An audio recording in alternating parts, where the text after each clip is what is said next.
ಒಂದು ನಿಮಿಷ ಸಮಯ ಮಾತಾಡ್ಬೇಡಿ. ಹೇಳಿ. ಮಾನ್ಯ ಸಭಾಪತಿಗಳೇ, ವಿರೋಧ ಪಕ್ಷದವರು ಏನು ವಿಷಯನ ಎತ್ತಿದ್ದಾರೆ ಆ ವಿಷಯನ ಚರ್ಚೆಗೆ ತೆಗೆದುಕೋಕೆ ಸರ್ಕಾರ ತಯಾರಿದೆ. ಸಂಬಂಧಪಟ್ಟ ಸಚಿವರು ವಿಧಾನಸಭೆಯಲ್ಲಿ ಇದೇ ವಿಷಯವಾಗಿ ಅವರು ಉತ್ತರ ಕೊಡ್ತಿದ್ದಾರೆ. ಸೊ ಹಾಗಾಗಿ ಅವರು ಅಲ್ಲಿಂದ ಬಂದ ಮೇಲೆ ನಾವು ವಿಷಯ ತೆಗೆದುಕೊಂಡು ಅವ್ರು ಕೇಳುವಂತ ಪ್ರಶ್ನೆಗಳಿಗೆ ಉತ್ತರ ಕೊಡಿಸ್ತೇವೆ. ದಯವಿಟ್ಟು ಪ್ರಶ್ನೋತ್ತರ ತೆಗೆದುಕೊಳ್ಬೇಕು ಅಂತ ಕೇಳ್ಕೊಳ್ತಾರೆ. ಇದೊಂದು ಅಮಾನವೀಯ ಘಟನೆ ಆಗಿದ್ದರಿಂದ ನಾವು ಇದನ್ನ ತುರ್ತಾಗಿ ತೆಗೆದುಕೊಳ್ಬೇಕಾಗಿತ್ತು. ಈಗಾಗಲೇ ಸಚಿವರು ತಳಮನೆಯಲ್ಲಿ ಉತ್ತರ ಕೊಡ್ತಾ ಇದ್ದಾರೆ ಅನ್ನೋದನ್ನ ನಾವು ನೋಡಿದ್ದೇವೆ. ಇಲ್ಲಿಗೆ ತಕ್ಷಣ ಅವರು ಬಂದು ಇದಕ್ಕೆ ಉತ್ತರ ಕೊಡಬೇಕು.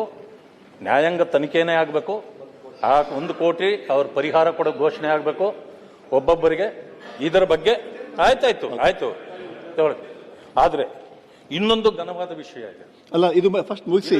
ಅಲ್ಲ, ಒಂದು ನಿಮಿಷ ಆಯ್ತು. ಈಗ ಚರ್ಚೆ ಆಯ್ತು, ಆಮೇಲೆ ತಗೊಳ್ಳೋಣ. ಇದಾದ್ಮೇಲೆ ವಾಲ್ಮೀಕಿ ನಿಗಮದಲ್ಲಿ ಅಲ್ಲ, ಈಗಾಗಲೇ ಚರ್ಚೆ ಮಾಡಿ ಕ್ವಶನ್ ಅವರಾಗ್ಲಿ ಅದಾದ್ಮೇಲೆ ತಗೊಳ್ಳೋಣ. ಈಗ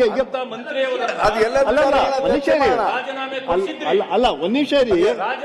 ಈ ಇಶ್ಯೂ ಅಲ್ಲಿ ಮಾತಾಡಿ ನಾವು ಇಲ್ಲ ಅದು ಮಾತಾಡೋಣ. ಆಮೇಲೆ ಈಗ ನಾವು ಚರ್ಚೆ ಮಾಡಿ ಚರ್ಚೆ ಮಾಡ್ಲಿಕ್ಕೆ ಅವಕಾಶ ಇದೆ. ಚರ್ಚೆ ಮಾಡಿ ಅದ್ರ ಬಗ್ಗೆ ಚರ್ಚೆ ಮಾಡಿ. ನಿಯಮಾವಳಿ ಪ್ರಕಾರ ಚರ್ಚೆ ಮಾಡ್ಲಿಕ್ಕೆ ಅವಕಾಶ ಇದೆ. ದಯವಿಟ್ಟು ನೋಡಿ, ಇಲ್ಲಿಂದ ಅದಕ್ಕೆ ಡೈವರ್ಟ್ ಆದ್ರೆ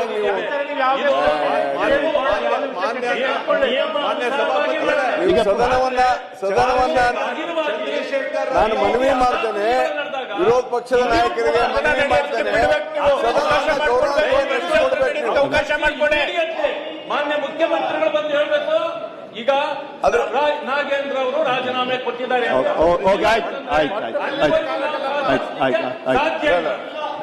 ಈಗ ಪ್ರಶ್ನೋತ್ತರ ಈಗಾಗಲೇ ಚರ್ಚೆ ಮಾಡಿದಂಗೆ ವಿಪಕ್ಷ ನಾಯಕರೇ, ಈಗ ನಾವು ಅಲ್ಲಿ ಈಗ ನಾವು ಚರ್ಚೆ ಮಾಡಿ ಬಂದಿದ್ದೀವಿ. ನಾವೀಗ ಚರ್ಚೆ ಮಾಡಿ ಬಂದಿದ್ದೀವಿ.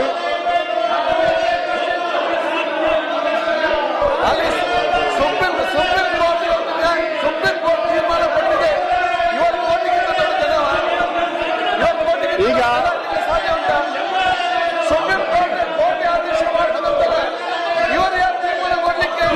ಯಾವುದು ಕಡ್ತಕ್ಕೆ ಹೋಗ್ಬೇಡಿ.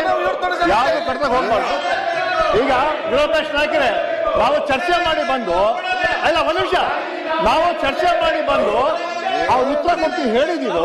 ಅದನ್ನ ಪ್ರಶ್ನೆ ಉತ್ತರ ತಗೊಳ್ಳಕ್ಕೆ ಅವಕಾಶ ಮಾಡ್ಬೇಕು. ಆಯ್ತು ಬಿಡಿ.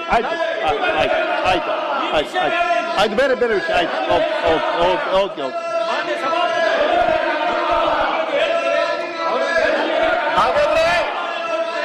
ಹದಿನೂರು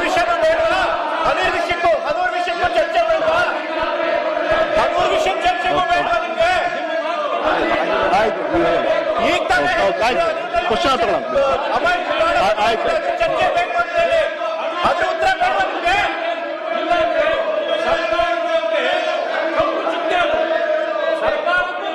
ಈಗ ಪ್ರಶ್ನೆ ತಗೋಬೇಕಲ್ಲ.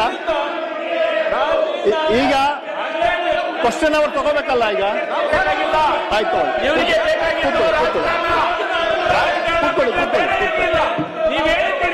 ಯಾವುದು ಕಡ್ತಕ್ಕೆ ಹೋಗ್ಬಾರ್ದು. ಯಾವುದು ಕಡ್ತಕ್ಕೆ ಹೋಗ್ಬಾರ್ದು.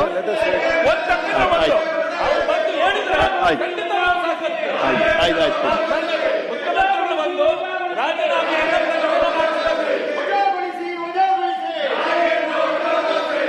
ಅದು ಕೂತ್ಕೊಳ್ತೀರಾ? ದಯವಿಟ್ಟು ಕೂತ್ಕೊಂಡು ಹೇಳ್ತೀರಾ? ಮನುಷ್ಯ ಕೂತ್ಕೊಳ್ಳಿ.